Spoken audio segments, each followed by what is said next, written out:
Saudara,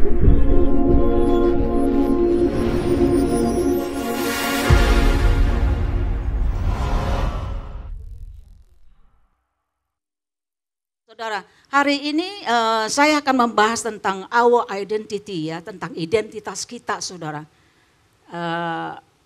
Tapi ini semuanya yang saya akan sampaikan itu adalah kaitannya dengan tema kita masih dalam bulan April ini. Yaitu tentang true disciple saudara ya. Jadi tentang murid yang sejati saudara. Sedangkan kalau kita bicara soal identitas saudara, identitas itu dalam pengertiannya adalah ciri-ciri yang membedakan seorang individu atau sekelompok orang dari yang lainnya. Ya, jadi itu merupakan ciri-ciri kita saudara. Dan ciri-ciri ini terus seperti tadi saya katakan, ini berkaitannya adalah dengan murid yang sejati saudara. Ya. Saudara, umat Tuhan itu diminta ya, diminta untuk bisa meneruskan, melanjutkan saudara. Warisan iman itu kepada generasi seterusnya saudara. Selanjutnya ya, karena apa saudara? Makanya saudara, pemuritan itu sangat penting di dalam hidup kekristenan kita saudara. Jadi jangan ada yang malas saudara ya untuk belajar firman saudara. Karena apa saudara? Murid itu kan tugasnya, kewajibannya emang belajar, betul nggak saudara? Kalau dia mau naik kelas dia harus belajar gitu. Nah saudara, sedangkan kayak di Timotius sendiri Paulus berkata, sebab aku teringat akan imanmu yang tulus ikhlas, yaitu iman yang pertama-tama hidup di dalam nenekmu Lois dan di dalam ibumu Eunike, dan yang aku yakin hidup juga di dalam dirimu. Jadi saudara, iman itu diwariskan saudara. Ya, dari neneknya Lois sampai kepada anaknya Eunike, kemudian kepada cucunya yaitu Timotius saudara. Ya. Jadi peranan di dalam erokis itu sangat penting saudara, ya, supaya anak-anak kita juga dididik di dalam kebenaran firman Tuhan. Nah saudara, di dalam Alkitab ya, kalau saudara baca pengikut-pengikut Kristus itu lebih dikenal dengan kata murid saudara. Kalau sekarang kan dibilangnya orang Kristen gitu ya, tapi kalau zaman dulu saudara dalam Alkitab itu yang lebih umum, yang Alkitabiah itu disebutnya itu murid, ya. Kalau di dalam Alkitab kita saudara itu dalam perjanjian baru, itu kata murid itu saudara itu bisa disebutkan lebih dari 250 kali. Lebih saudara dari itu. Sedangkan kata Kristen itu di dalam Alkitab bahasa Inggris itu cuma 3 kali saudara. Kalau di dalam Alkitab kita yang bahasa Indonesia itu cuma ada 6 kali saudara. Ya jadi yang lebih umum itu sebagai pengikut Kristus itu disebutnya sebagai murid. Sekarang saudara yang menjadi tanda tanya adalah bagaimana orang bisa tahu kalau kita ini adalah murid Kristus? Apakah karena yang sekarang umum itu orang pakai kalung salib saudara? Atau pakai kaos yang tulisannya ayat-ayat Alkitab begitu? Atau kalau makan ya doa dulu ya kita bisa tahu jadinya oh itu orang Kristen gitu saudara. Atau kalau ngomongnya itu ya lagi ngobrol tuh ngomongnya haleluya, haleluya melulu puji Tuhan begitu saudara. Kalau di Alkitab nggak ada saudara. Nggak ada saudara yang disebutin begitu ya. Saya tahu saudara ada familinya ya, omnya dari Pastor Leo saudara. Itu istrinya tuh, dia bukan orang Kristen saudara. Orang Buddha taat begitu saudara ya. Dia tuh kalau ngobrol sama kita saudara, dia seperti kayak orang ngeledek atau apa saya juga nggak tahu ya. Dia bilang haleluya, haleluya puji Tuhan. Dia suka ngomong begitu saudara kalau sama kita gitu saudara ya. Saya nggak tahu maksudnya apa begitu. Nah saudara, sekarang yang kita mau lihat adalah dari perspektif Tuhan. Apakah yang Tuhan sebutkan sebagai murid itu seperti itu saudara? Apakah karena orang Kristen itu pasti kaya-kaya karena dia pasti diberkati Tuhan? Orang Kristen itu nggak pernah hidupnya susah karena selalu ditolong Tuhan. Apakah itu saudara yang menjadi tanda atau ciri-ciri kita sebagai murid-murid Kristus saudara ya. Tapi kalau yang kita tahu saudara, Yesus sendiri berkata barang siapa yang mau jadi pengikutnya, dia harus menyangkal diri dan pikul salib. Itu udah pasti gak enak saudara ya, secara kedagingan itu pasti gak enak, pikul salib, menyangkal diri itu pasti gak enak saudara. Ya, jadi sekarang yang kita akan lihat saudara, saya ada mengutip ya, quotation dari Daniel Isaiah Joseph saudara ya, dia berkata seperti ini. Nah, Murid-murid yang Alkitabiah mengikut Yesus sampai membentuk identitas mereka. Cara pandang mereka akan dunia dan gaya hidup mereka. Jadi saudara, namanya murid-murid Kristus itu saudara, memang dia harus banyak belajar firman saudara. Supaya firman itu saudara, itu benar-benar membentuk pola pikir kita saudara. Cara pandang kita saudara, cara kita menilai dunia ini. Juga cara hidup kita saudara, itu ditentukan. Karena apa saudara? Karena firman yang kita pelajari. Jadi kalau saudara lihat ya, kalau yang zaman sekarang ini, orang tuh yang namanya murid, yang sekolah itu saudara, murid itu cuma belajar ilmu pengetahuannya aja. Kita nggak perlu tahu saudara hidup daripada gurunya itu kayak apa. Kita nggak perlu tahu saudara yang anak-anak di sekolah. Yang penting nanti kalau lagi ulangan atau ujian kita benar gitu, bisa jawabnya. Kita bisa lulus gitu saudara. Tapi itu adalah gaya Yunani kalau saudara ingat apa yang diajarkan oleh Pak Ping ya. Itu ada yang gaya Yunani dan gaya Ibrani. Kalau gaya Ibrani itu nggak seperti itu saudara. Belajar secara pasif aja, tapi kalau yang gayanya Ibrani itu kita harus menghidupinya saudara. Itu menjadi pengalaman kita sendiri. Itu seperti itu saudara ya, jadi berbeda memang. Jadi kalau kayak murid-murid sekarang ini saudara, ya sekolah itu cuma belajar ya apa yang diajarin aja pengetahuannya. Kita nggak perlu menuruti bagaimana cara hidup dari gurunya gitu, itu nggak perlu saudara. Ya. Nah, seperti kayak Paulus sendiri berkata, turuti teladanku, ikuti teladanku. Itu seperti itu saudara, karena apa? Memang seorang murid itu adalah seperti ini. Saya mengutip lagi saudara, quotation dari Daniel yang tadi juga saudara ya, dia berkata seperti ini. Yesus memanggil murid-muridnya kepada suatu sistem kepercayaan yang berbeda dan pemahaman akan dunia yang berbeda, kepada prioritas-prioritas dan nilai-nilai yang berbeda untuk menghargai surga lebih daripada bumi dan hidup bagi Allah dan bukannya bagi diri mereka sendiri. Ini saudara ya, jadi kalau kita lihat saudara, memang anak-anak Tuhan itu, murid-murid Tuhan itu enggak diminta untuk menjadi relevan dengan dunia ini saudara. Tapi harus menjadi relevan dengan ajaran Kristus itu saudara, dengan firman Tuhan. Karena di sini dibilang kita memang dipanggil untuk kepada satu sistem kepercayaan yang berbeda dan pemahaman akan dunia yang berbeda, punya nilai-nilai juga yang berbeda, prioritas-prioritas hidup yang berbeda saudara. Menghargai surga lebih daripada bumi. Dan hidup bagi Allah bukannya bagi diri mereka sendiri saudara. Ya, jadi saudara tahu kalau kita sebagai orang murid-murid Tuhan, tapi hidupnya punya nilai-nilai yang sama seperti orang dunia, itu menjadi tanda tanya saudara. Apakah kita murid Kristus ataukah murid dunia ini saudara? Jadi sekarang apa yang menjadi ciri-ciri dari seorang murid Kristus saudara? Kita akan melihat dari firman Tuhan saudara, apa yang disebut menjadi ciri-ciri ini saudara. Kita akan melihat dari Yohanes 13 ayat 34 sampai yang ke-35 saudara ya. Jadi ini Yohanes 13 ini saudara, apa yang Tuhan katakan ini adalah pesan-pesan terakhir menjelang daripada kematian Yesus di salib saudara. Jadi kalau pesan-pesan yang terakhir itu penting gak saudara? Penting ya, ini salah satunya saudara ya. Jadi Yohanes 13 ini berkata, aku memberikan perintah baru kepada kamu supaya kamu saling mengasihi sama seperti aku telah mengasihi kamu, demikian pula kamu harus saling mengasihi. Dengan demikian semua orang akan tahu bahwa kamu adalah murid-muridku, yaitu jikalau kamu saling mengasihi.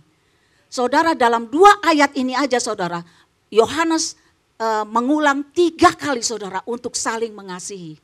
Belum lagi kalau kita baca di dalam Yohanes 15. Itu juga sering dikatakan untuk saling mengasihi saudara. Dan kalau saudara baca di dalam suratan Yohanes, ya 1 Yohanes itu juga saudara isinya juga saudara tentang mengasihi saudara. Jadi memang saudara pesan dari Tuhan sebelum dia disalibkan ini saudara, itu membekas dalam-dalam di dalam hati daripada Rasul Yohanes ini saudara.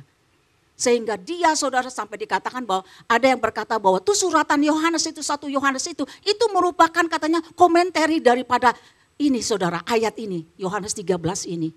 Jadi bagaimana dia menjabarkannya saudara. Jadi saudara, kita melihat ini adalah pesan Tuhan yang terakhir saudara menjelang kematian dia saudara.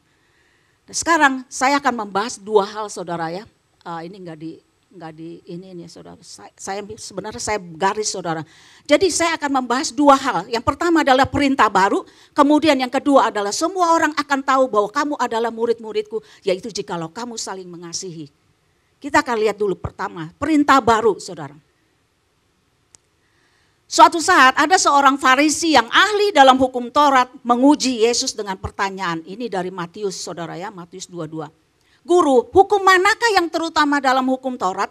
Jawab Yesus kepadanya, kasihilah Tuhan Allahmu dengan segenap hatimu dan dengan segenap jiwamu dan dengan segenap akal budimu. Itulah hukum yang terutama dan yang pertama. Dan hukum yang kedua yang sama dengan itu ialah kasihilah sesamamu manusia seperti dirimu sendiri. Pada kedua hukum inilah tergantung seluruh hukum Taurat dan kitab para nabi. Saudara, hukum Taurat itu saudara tahu kan? Ya 5 kitab pertama di dalam Alkitab kita saudara. Kejadian, Keluaran, Imamat, Bilangan, Ulangan. Itu adalah hukum Taurat saudara. Ya, dan di sini dibilang hukum Taurat dan kitab para nabi. Jadi saudara semua nabi-nabi semua yang ada di dalam kitab-kitab perjanjian lama itu ada di dalam sini saudara. Ya, kalau mereka biasanya disebutnya adalah Hebrew Bible. Jadi Alkitab orang-orang Ibrani saudara. Jadi sama seperti kita perjanjian lama itu. Cuman jumlah kitabnya saja yang berbeda saudara. Dia lebih sedikit ya. Karena banyak kayak seperti 1 Samuel dan 2 Samuel. Dia cuma 1 kitab, enggak jadi 2. 1 Tawari, 2 Tawari juga cuma jadi 1 Tawari. Raja-raja juga seperti itu. Makanya jumlahnya jadi lebih sedikit ya. Jadi saudara di sini dia katakan bahwa kedua hukum ini yaitu kasihi Tuhan dan mengasihi sesama itu adalah inti daripada hukum Taurat dan kitab para nabi ini saudara. Jadi perjanjian lama itu saudara kalau kita mau persingkat gitu saudara intinya itu adalah tentang dua hukum ini saudara.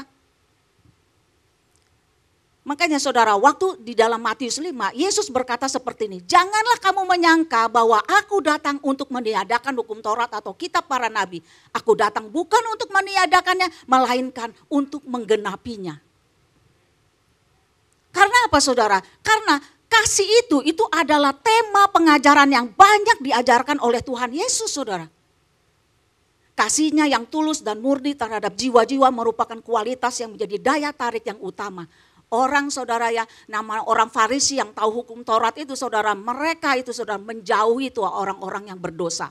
Mereka gak mau bergaul dengan orang berdosa, tapi beda dengan Yesus. Justru Tuhan Yesus mengasihi mereka. Sampai berkata bahwa domba aja saudara ya, kalau ada satu yang hilang dari 100 domba, dia tinggalkan yang 99-nya, dia cari yang satu yang terhilang ini saudara. Jadi berbeda dengan apa yang Yesus lakukan waktu dia melayani di atas bumi ini saudara. Jadi selalu saudara, orang-orang kayak Samaria yang dimusuhi, pemungut cukai yang dibenci sama orang-orang Farisi, wanita yang berdosa, segala yang berzina itu semua dibenci. Tapi saudara, Yesus enggak seperti itu, malah Yesus mengasihi mereka. Jadi di dalam pelayanannya itu saudara, Yesus waktu di atas bumi itu dia menyatakan kasih ini. Yaitu apa saudara? Penggenapan daripada hukum ini saudara. Mengasihi Tuhan dan satu lagi mengasihi sesama. Yesus berkata bahwa aku memberikan perintah baru kepada kamu. Apakah itu perintah baru saudara? Bukankah di dalam Taurat pun sudah ada disebutkan kasihilah sesamamu manusia seperti dirimu sendiri. Bukannya itu saudara? Tapi di sini Tuhan Yesus bilang, aku memberikan perintah baru kepada kamu. Pengertian baru ini saudara, ini adalah Yohanes, dia memakai istilah Yunani yang spesifik saudara, yang spesial saudara. Yang artinya barunya ini adalah baru di dalam kualitas, lebih unggul dari yang sebelumnya. Kenapa dia berkata seperti ini saudara? Tuhan bilang perintah baru. Karena apa saudara? Perintah yang lama itu adalah kasihilah sesamamu manusia sama seperti dirimu sendiri. Betul nggak saudara? Tapi kalau di sini saudara, di dalam Yohanes 14 ini saudara, itu berbeda kan? Sama seperti aku telah mengasihi kamu, demikian pula kamu harus saling mengasihi. Jadi ini berbedanya di sini saudara. Karena di sini sekarang saudara, Yesus berkata bahwa karena sama seperti aku telah mengasihi kamu, demikian pula kamu harus saling mengasihi. Ingat saudara, Tuhan tuh bilang harus loh saudara. Karena apa? Bagi kita, setiap kita nih yang sudah mengalami kasih Yesus, saudara. Sudah mengalami kasih Kristus seperti kayak ini. Aku telah mengasihi kamu, demikian pula kamu harus saling mengasihi. Jadi begitu kita sudah menerima kasih Kristus, saudara, sesungguhnya kita juga akan malah bukannya saja bisa, saudara, tapi kamu harus saling mengasihi. Ini adalah perintah, saudara.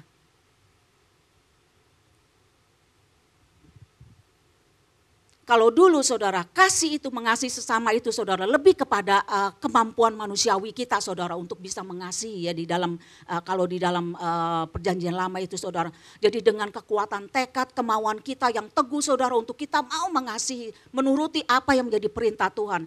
Tapi, saudara, di dalam perjanjian baru ini, saudara, setelah Yesus berkata, sama seperti aku telah mengasihi kamu, demikian pula kamu harus saling mengasihi. Jadi istilahnya kita ini harus saling mengasihi karena apa, saudara? Karena Tuhan Allah kita sudah mengasihi kita terlebih dahulu. Kemudian yang kedua, saudara ya. Jadi dengan demikian semua orang akan tahu bahwa kamu adalah murid-muridku, yaitu jikalau kamu saling mengasihi. Saudara, Rasul Yohanes itu adalah rasul yang meninggalnya paling terakhir, saudara. Ya, menurut sejarah dia meninggal tuh dalam usia 88 tahun.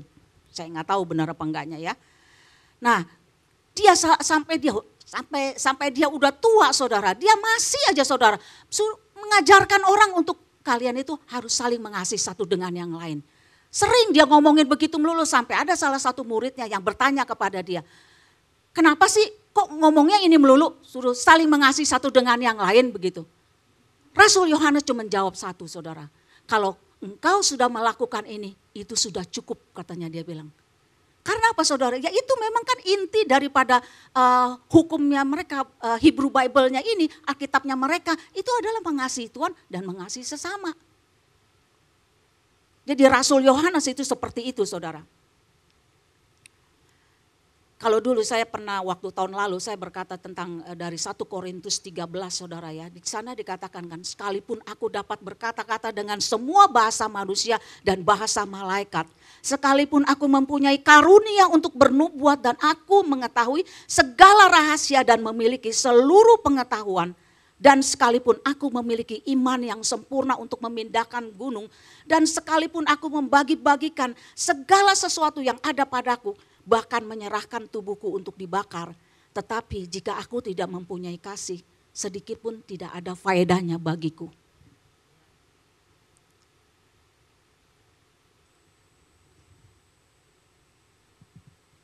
Kasih di sini bukan kasih manusia, saudara.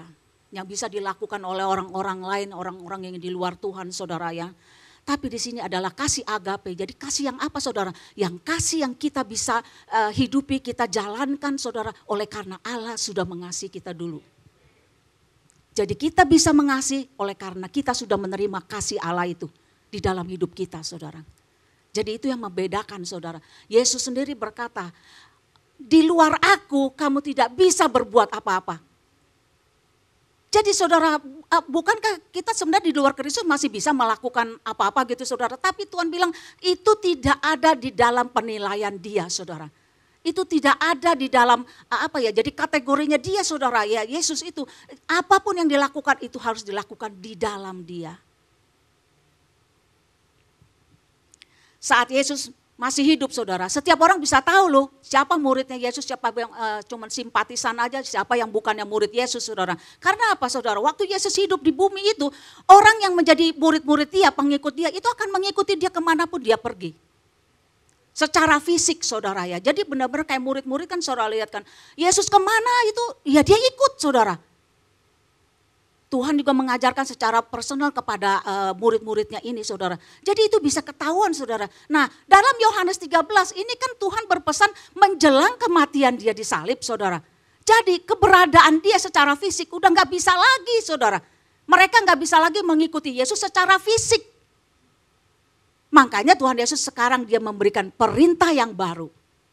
Supaya orang tahu, semua orang tahu kalau kamu adalah muridnya dia, murid Kristus. Yaitu dengan cara apa, saudara? Saling mengasihi satu dengan yang lain. Supaya orang tahu, saudara ya. Jadi dalam ketidakhadiran Yesus, Saling mengasihi itu akan mengikat mereka bersama dan mengikat mereka dengan Yesus, saudara. Saya baca satu ini ya saudara ya, tentang Tertullian. Saya nggak tahu bacanya bagaimana Tertullian ya. Dia ini orang yang ahli dalam bahasa Latin, saudara. Dia dulunya belum kenal Tuhan sampai akhirnya dia masuk menjadi orang Kristen juga, saudara ya. Nah, dia berkata, saudara, dia itu hidup di dalam akhir abad kedua sampai ke abad ketiga gitu, saudara. Dia bilang begini, saudara, bahwa orang-orang non-Kristen pada zaman itu, saudara ya, mereka itu akan melihat orang-orang Kristen yang berpapasan di jalan-jalan ataukah mereka yang sedang dalam ibadah. Yang mereka lihat itu adalah bagaimana mereka mengekspresikan kasih sayang satu dengan yang lain. Sehingga mereka akan berkata, coba lihat tuh bagaimana mereka saling mengasihi satu dengan yang lainnya. Jadi pada zaman itu saudara, mereka bisa tahu loh saudara, ini orang Kristen, pengikut Kristus atau bukan dari cara mereka saudara. Bukan dari kata ngomongannya atau kalung salibnya atau apa saudara. Tapi dari sikap mereka yang mengekspresikan kasih ini saudara, satu dengan yang lain. Mereka ada saudara, waktu diminta ya untuk mereka survei gitu, kalau mereka tuh lagi ibadah pada ngapain sih begitu. Nah mereka itu yang mereka lihat adalah ini saudara, mereka itu saling mengasihi benar satu dengan yang lain katanya. Laporan mereka itu adalah itu saudara yang menjadi laporannya. Mereka itu saling mengasihi satu dengan yang lain gitu. Ya jadi saudara, ini adalah ekspresi yang memang makanya Rasul Yohanes terus berkata sampai menjelang dia kematian dia. Dia terus dia berpesan, kamu saling mengasihi satu dengan yang lain.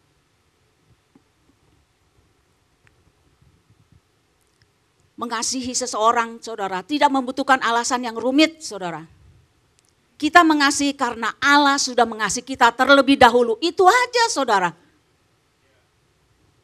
Kita tidak punya kapasitas ya untuk mengasihi dengan kasih agape, dengan kekuatan kita sendiri. Kita hanya bisa mengasihi seperti Yesus mengasihi ketika Dia dengan bebas bertahta di dalam hati kita, saudara. Ya, dengan kemampuan kita sendiri saudara kita nggak bisa. Kita sudah melihat saudara bagaimana bangsa Israel yang diberikan hukum ini saudara, hukum Taurat ini, mereka selalu gagal saudara. Gagal di dalam mentaati perintah Tuhan ini saudara. Jadi hanya kalau kita saudara membiarkan Yesus itu bertahta di dalam hati kita, maka kita akan bisa juga belajar untuk mengasihi sesama kita saudara. Ketika Kristus telah memiliki tempat yang benar dalam hati kita, kita tidak lagi perlu disuruh untuk mengasihi saudara. Sama seperti kita tidak perlu disuruh dan belajar untuk bernafas, kita bisa bernafas dengan sendirinya. Bayi-bayi aja yang masih kecil aja juga saudara, mereka bisa bernafas gak perlu diajarin, gak perlu disuruh untuk bernafas. Nah sama seperti ini saudara, kalau kita sudah lahir baru di dalam Tuhan saudara. Mengasihi itu bukan lagi sesuatu yang harus disuruh atau diajarkan saudara. Itu otomatis saudara itu akan mengalir dari kehidupan kita sendiri. Ya.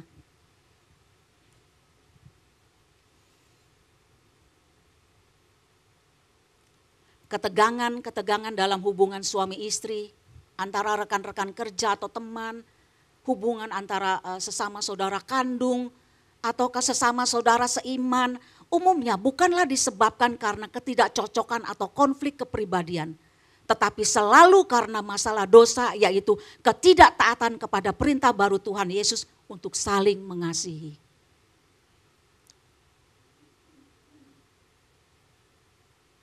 Jadi ketegangan dalam hubungan saudara. Hubungan dalam keluarga dengan sesama teman, sesama saudara seiman, itu semuanya saudara berpangkal kalau terjadi ada konflik-konflik ini saudara, semuanya itu terjadi oleh karena ketidaktaatan kita kepada perintah Tuhan ini untuk saling mengasihi satu dengan yang lain. Sama seperti yang tadi saya bilang pada zaman abad kedua ketiga itu saudara, orang-orang non-Kristen mereka melihat orang-orang Kristen itu saling mengekspresikan kasih mereka satu dengan yang lain. Mereka tahu itulah murid Kristus. Jadi ada masanya saudara ya, kalau mungkin kita mengalami ada satu pikiran-pikiran yang negatif yang muncul di dalam diri kita, dalam hubungan kita dengan orang lain. Saudara selalu saudara kita koreksi diri. Jangan-jangan saudara, karena adanya ketidaktaatan kepada perintah Tuhan ini. Ketika kasih menjadi faktor yang menentukan dalam pilihan-pilihan seseorang dan kuasa yang memotivasi tindakan-tindakannya, maka dia bisa dikatakan berjalan dalam kasih. Jadi kasih yang menjadi faktor, kasih kepada Allah maupun kasih kepada sesama saudara, itu yang menjadi faktor yang menentukan dalam pilihan-pilihan seseorang ataupun kuasa yang memotivasi tindakan-tindakannya, maka boleh dikatakan bahwa dia berjalan di dalam kasih. Saya ingat saudara ya, beberapa minggu yang lalu waktu Pastor Wiryo itu melayani di sini, saudara, kan saya nemenin di ruang VIP ya. Dia bercerita begini, bahwa HOB, House of Bread-nya dia itu saudara, itu dibangun itu karena apa saudara? Supaya jemaat maupun orang-orang yang makan dari hasil panen mereka itu sehat-sehat. Makanya mereka menanamkan tanaman sayur-sayuran hidroponik ya, jadi yang enggak mengandung pestisida gitu saudara. Dan juga ikan-ikan nila yang enggak mengandung kimia saudara. Karena tujuan dia adalah untuk membuat orang sehat. Karena dia mengasihi bukan aja sesamanya, tapi dia juga memang mengasihi Tuhan saudara ya. Jadi dia berkata bahwa ikan nila dia gitu saudara, itu biasanya dipanen itu 4 bulan sekali. Tapi kalau orang-orang di luaran saudara, 2 bulan sekali mereka bisa panen. Jadi 4 bulan itu orang bisa panen 2 kali, tapi dia memilih tetap untuk 4 bulan. Karena apa saudara? Dia nggak mau pakai bahan-bahan kimia. Dia nggak mau pakai kimia itu ya. Jadi dia berkata, dia bilang mungkin lebih menguntungkan ya 2 bulan dia bisa panen, tapi itu bukan tujuan saya. Jadi saudara lihat bahwa keputusan-keputusan dia yang diambil itu saudara, itu karena apa? Dasarnya karena kasih saudara. Ya, jadi itulah saudara, kalau kasih itu yang akan menjadi faktor yang menentukan dalam pilihan-pilihan seseorang dan kuasa yang memotivasi tindakan-tindakannya, maka dia itu berjalan di dalam kasih. Sama kita saudara, waktu kita juga memilih pekerjaan gitu saudara ya, dalam berteman semua saudara, itu faktor kasih ini yang harus menentukan, yang menjadi penentu dalam pilihan-pilihan kita saudara. Tindakan untuk mengasihi tidak harus sesuatu yang besar, saudara. Seringkali tindakan-tindakan atau sikap yang kecil aja bisa memberikan pengaruh yang besar. Dalam dunia yang semakin berpusatkan kepada diri sendiri, seorang yang tidak egois itu, yang tidak mementingkan diri sendiri, itu akan terlihat jelas bedanya. Karena bagi Yesus, kasih bukan berarti suatu perasaan yang sentimental. Kasih itu adalah berarti tindakan dan perbuatan. Ya saudara, enggak perlu yang gede-gede saudara, hal-hal yang kecil-kecil aja dengan saudara mulai memperhatikan saudara seiman, saudara menolong mereka apa yang mereka lagi dalam kesulitan saudara. Itu adalah satu tindakan yang enggak besar-besar saudara, tindakan yang kecil-kecil aja, tapi karena saudara kita di dalam dunia yang memang sudah egois ini saudara. Maka orang-orang yang enggak egois seperti ini saudara, itu akan kelihatan dengan jelas. Sekarang tergantung saudara, di dalam hati kita ini yang bertata itu apa? Kalau dulu saya pernah belajar di dalam pemuritan begitu ya, itu di dalam hati katanya ya, hati kan digambar begini, terus ada kursi begini. Nah yang bertata ini sekarang siapa dalam hati kita? Egois ataukah Kristus? Jadi pilihannya ini cuma ada 2 saudara ya. Kalau kita memang benar-benar yang bertata itu adalah keegoisan kita saudara, diri sendiri, kepentingan diri sendiri. Ya akhirnya saudara yang kita lakukan adalah bertentangan dengan apa yang Tuhan mau. Tapi yang Tuhan mau adalah dalam hati kita Kristus itu biar bertahta dengan benar di dalam hati kita saudara. Maka dalam hal mengasihi itu akan terjadi dengan sendirinya saudara. Enggak perlu disuruh-suruh, enggak perlu diajarin bagaimana untuk mengasihi. Dia akan tahu bagaimana untuk mengekspresikan kasih Kristus itu melalui kehidupan dia. Ada seorang anak muda saudara ya, pria muda ya. Dia pergi ke Dep Store ya, yang jual lingerie, tahu lingerie apa? Pakaian dalam wanita itu yang banyak pakai renda-renda itu begitu ya. Jadi ini pakaian dalam saudara. Nah dia ini anak muda saudara, dia mungkin nggak pernah ya masuk ke toko-toko yang seperti ini gitu.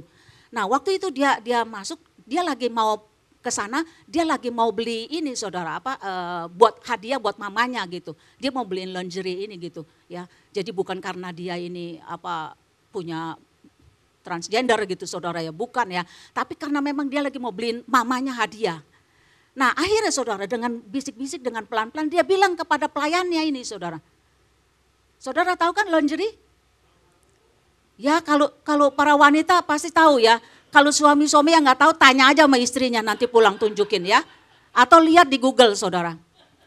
Pasti ada itu ya. Nah waktu itu saudara pelayannya ini kan dia bilang ngomong ke pelayannya, saya mau beliin buat mama saya. Cuman saya nggak tahu size-nya, nggak tahu ukurannya.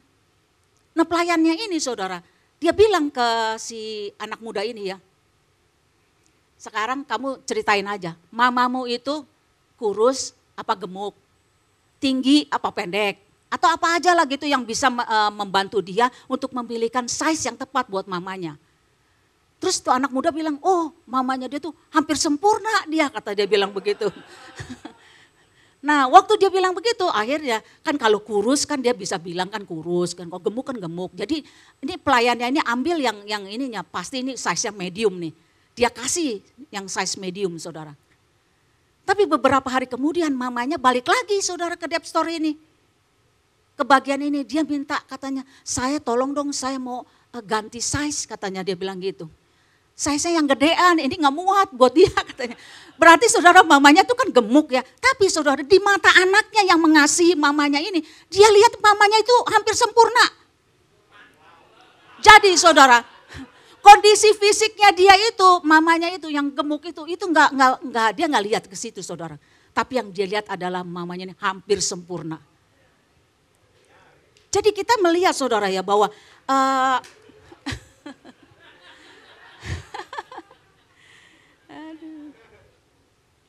ya Martin ya.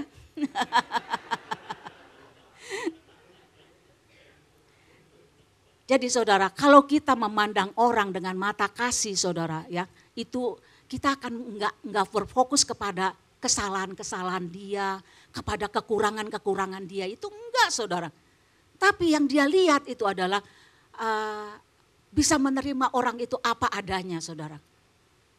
Ya, dia bisa melihat kualitas-kualitas yang terbaik di dalam diri orang itu. Dan dia menginginkan hal-hal yang baik buat orang itu saudara. Itu kalau kita melihatnya dengan kacamata ini saudara, dengan mata yang penuh dengan kasih saudara. Jadi kejelekan-kejelekannya enggak menjadi fokus saudara. Kelemahan-kelemahannya itu enggak akan menjadi fokus. Nah saya juga mengutip saudara, saya lupa ya ini saya ambil dari mana ya. Tapi ini yang jelas ini bukannya quotation saya saudara. Nah kadang-kadang kalau yang itu suka yang penerjemah yang bikin ringkasan suka dibilang kalau quotation yang gak ada namanya ditulis pakai nama saya saudara. Jadi saya tekankan ini bukan quotation saya tapi saya mengutip saudara ya. Mengutip dari apa yang pernah saya baca. Dia bilang to know love open your heart to Jesus. To show love open your heart to others. Saudara, saya sangat terkesan dengan kata-kata ini saudara, simple tapi itu jelas saudara. Berbicara tepat saudara kepada sasarannya. Jadi untuk mengenal kasih, buka hatimu kepada Yesus. Karena dari Yesuslah sumber kasih itu saudara.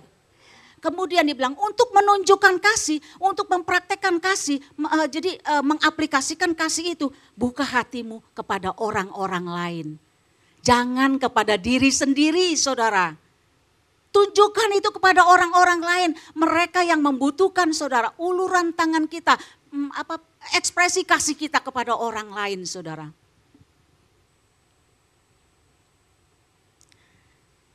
Kasih itu bukan hanya usul atau saran dari Tuhan loh saudara ya. Tadi kita Yohanes 13 berkata bahwa itu adalah perintah yang baru dari Tuhan Yesus. Bukan opsional atau pilihan. Boleh iya, boleh enggak saudara. Boleh ada, boleh enggak. Itu enggak saudara ya. Tapi kasih itu adalah tanda atau ciri-ciri yang diperlukan dari seorang murid Kristus yang sejati saudara. Kita membangun hubungan satu dengan yang lain bukan karena cocok-cocokan saudara. Bukan karena punya background yang sama, bukan karena seumuran sama kita saudara, atau karena satu suku sama kita saudara. Enggak saudara. Jadi yang Chinese maunya bergaul dengan yang Chinese saja gitu saudara. Enggak seperti itu saudara. Ya. Karena saling mengasihi itu adalah perintah Tuhan Yesus. Jadi kalau kita mau menjadi taat kepada Dia, menyenangkan hati Dia, ya kita harus melakukan apa yang menjadi perintah ini saudara. Saya ulang saudara, Yohanes 13 ayat 34 sampai yang 35. Aku memberikan perintah baru kepada kamu, yaitu supaya kamu saling mengasihi sama seperti aku telah mengasihi kamu. Demikian pula kamu harus saling mengasihi. Dengan demikian semua orang akan tahu bahwa kamu adalah murid-muridku, yaitu jikalau kamu saling mengasihi. Kesimpulannya saudara, kasih kita kepada Allah itu akan membuat gereja itu menjadi tempat yang menarik saudara, yang menyenangkan saudara. Ya, karena terjadi dari kumpulan-kumpulan orang yang benar-benar saling mengasihi satu dengan yang lain. Jadi kasih kita kepada Allah itu akan membuat gereja itu menjadi tempat yang menarik, yang menyenangkan. Yang bisa menarik orang-orang di luar sana saudara untuk mereka datang bersama-sama dengan kita saudara. Juga kasih kita kepada Tuhan itu yang akan mengikat kita satu dengan yang lain saudara. Jadi bukannya karena hobi yang sama atau kesukaannya yang sama saudara yang mengikat kita satu dengan yang lain. Tapi kasih kita kepada Allah itu yang mengikat kita satu dengan yang lain. Jadi saya memang menjadi doa saya saudara. Sama seperti waktu tahun lalu saudara yang saya membahas tentang love matters itu saudara ya. Itu karena saya diinspirasi oleh Mazmur 133 saudara. Jadi tetap saudara Tuhan masih terus berbicara seperti ini. Karena saya tahu saudara saya itu memang masih perlu banyak belajar dan banyak diajar untuk bagaimana bisa mengasihi orang saudara sama seperti Yesus mengasihi ini saudara. Ya, makanya saya hari ini saya kembali membahas tentang kasih ini saudara.